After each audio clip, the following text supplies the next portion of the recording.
Ahava blessings and welcome to this video of Magdalene guidance. Don't you see the beautiful sunlight coming in? We're using natural light today, and for me that's very, very important. And even though you may see a little bit of a shadow on my face, the light is just so beautiful. So my name is Ana Alteiro and I'm the founder of Mary Magdalene Mystery School, and today I would like to share just a few words that I channeled from Mary Magdalene, and I'm going to be reading from my book, Mary Magdalene, The Path of Allah Hashallah. Now, this book is very important to me, not just because of the teachings, but because of Allah Hashallah and what that means. And Shallah means to pray in Aramaic. It literally means to cover oneself. And Allah means sacred unity. So it is the path of prayer through sacred unity. And it's not only the sacred unity of ourselves with the cosmos. It's a bit difficult for me to say cosmos because we are cosmic, so we are part of that cosmos. Cosmos just means totality, everything together. But let us say it's not just the sacred unity of us with the planets, with the stars, with the heavens, with the earth, with humanity, but it's also the sacred unity of our own selves, of all of the different bodies, the spiritual, the mental, the physical, the emotional, the energetic, all of these bodies coming together in sacred unity to pray. So I truly believe in a spirituality that is based on creativity, where we awaken the creative channel and we decode, right, all of the mystery teachings that are held in our body, and at the same time we open up to embody certain energies, and we awaken our creative potential, we awaken our dragon energy so that we can live a soul-led life, right? So I'm going to read a few words today, and then I'm going to talk a little bit about this Magdalene guidance, and we're going to chant a mantra together that you can incorporate this mantra to your practice if you wish. Now, this is all about sovereignty, okay? Freedom is the choice between creative independence and destructive isolation. Creative independence is the sacred sense of the I am presence of sacred unity, whereas destructive isolation involves a distance between the I and the you, the inner and the outer, and all polarities. Your freedom begins when you bridge the gap. Remove the veil of the illusion of separation. Open your eyes and look at all and everyone around you and know that they mirror back some part of your inner self. That is so beautiful. And then she says, when you are free, you understand that you are a cosmic and multidimensional being. So in this guidance, one of the teachings that Mary Magdalene gives us is that when we free ourselves from the notion of separation, any type of separation, and this isn't something mental, okay? We can read, no, we are one, we are unity, we read it everywhere. We need to bring duality into unity. This is something that we need to experience in our inner temple, in our body, the unity, right? To go deep within and see what parts of ourselves are in separation and fighting each other, and at the same time, this inner war that we have created of separation, how is this being mirrored back in the outside world? And then the outside world, we're living in that separation, and then it's mirroring that back to us. So it's just this very toxic cycle, right? So she talks about creative independence and destructive isolation. How creativity, how creative independence is the sovereignty. How we can choose to create with love, how we can choose to create with unity. And this brings us into a true sovereignty, a true freedom, a freedom from the attachments that we may have to any type of separation. And remember that separation is actually, when Yeshua speaks about sin, when he talks about what sin is, his definition of sin is not knowing that we are one, living in separation. So when we live in that separation, that duality, and that pain, and we don't recognize the unity, and it's interesting because sometimes we can still be living in pain and have dark nights, but we recognize that there is a separation within us and we want to mend it, we want to heal it.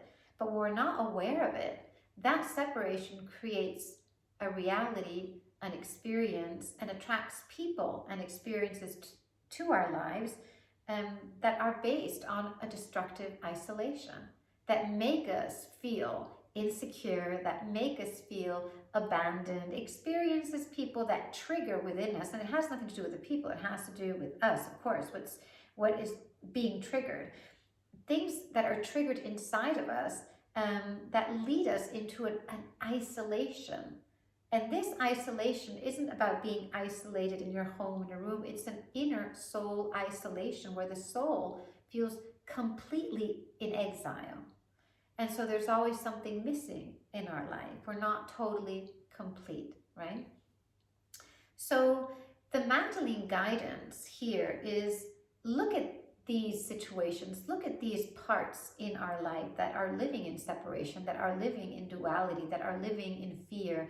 If we fear something, there's a separation happening within us. And I like to use that separation more than the word duality or polarity, because polarity is beautiful, right?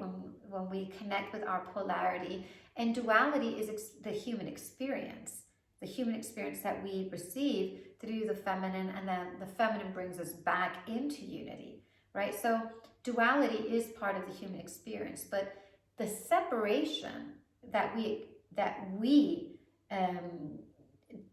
how would you say, cling onto is a result of not understanding that duality, right? Even when we're talking about the masculine and the feminine, and I need to heal my feminine to heal my masculine, it's very difficult because they're one, really, and they should be one. And even wanting to hear the feminine or the masculine, the best thing to do is go into the womb space, into the soul, to understand what is going on there, right? So any type of separation that we are feeling in our life, and it doesn't have to be something very heavy, it could be something even in your physical world, very tangible. And if there's one separation in one realm of our lives, it's actually mirroring the different realms of our lives. Remember this. Go in and understand why it's happening, and start to say, no, I'm not going to destroy my life anymore through the separation. And to make sure it doesn't get into a very mental reflection or journey, the best thing to do is say yes to creation, say yes to creativity. When we align with the creative channel through the heart chakra, through the Mother Eve activation, and we align with our creativity, there is no room for destruction. So being a divine human, as Mary Magdalene talks about a lot, well, and the messages I receive from her, is about making a choice, right? Just like when we are in the Genesis story, it's about making a choice. If I eat from the apple, I will be awakened. And when I am awakened, I will be forced to choose creation or destruction. I will be forced to heal. I will be forced to understand the power I have to destroy or to create. So in this guidance for this week, or this month, whenever you want to take it, you can listen to it anytime you want. It's very important to really go deep within and see those parts. First, take a look at the parts that we are feeling that are living in separation and understand why, right? And then connect to the creative channel.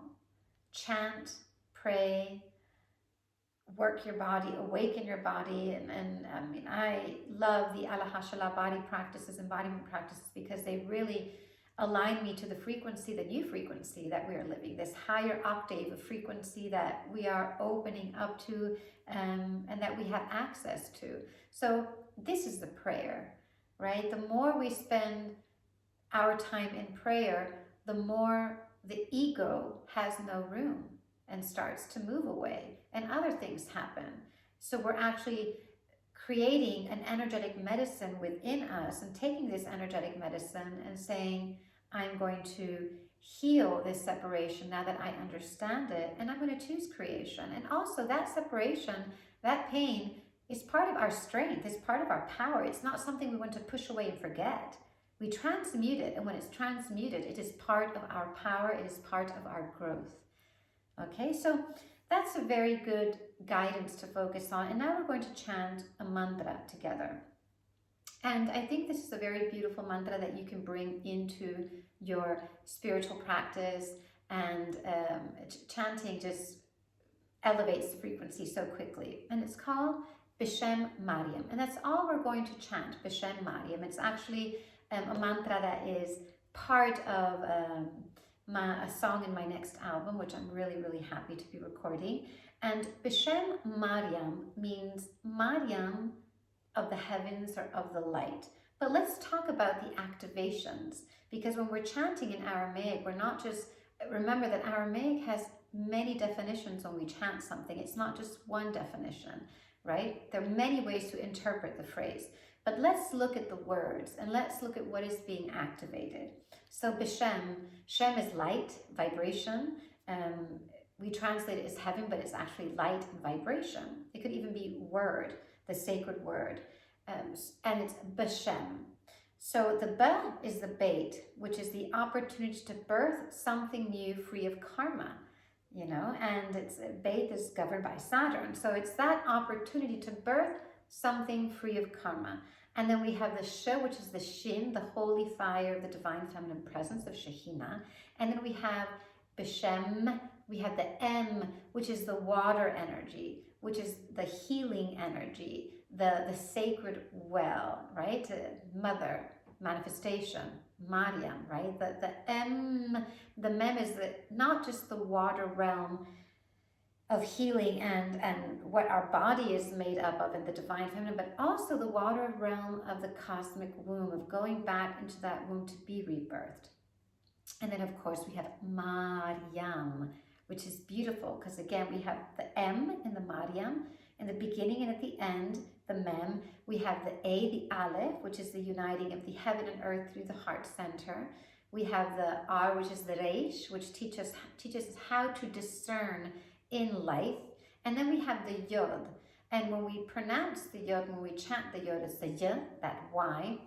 The Yod is an energy very connected to John the Baptist that brings the change that we need in our lives. Now, I truly believe in the power of the Aramaic letters and the Aramaic language. It is believed by our ancestors, by the Gnostics, by Yeshua, Mary, Magdalene, that the universe was created, all was created through these letters. So these letters hold a very high vibration when we chant them. And so we're going to chant Bishem Mariam. So I want you to say it with me. Bishem Mariam. Bishem Mariam. Okay, and let's chant. Let me just drink water because I'm still recovering from my cough. Hopefully my voice, it's getting better. Hopefully I will sing okay with you.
inhale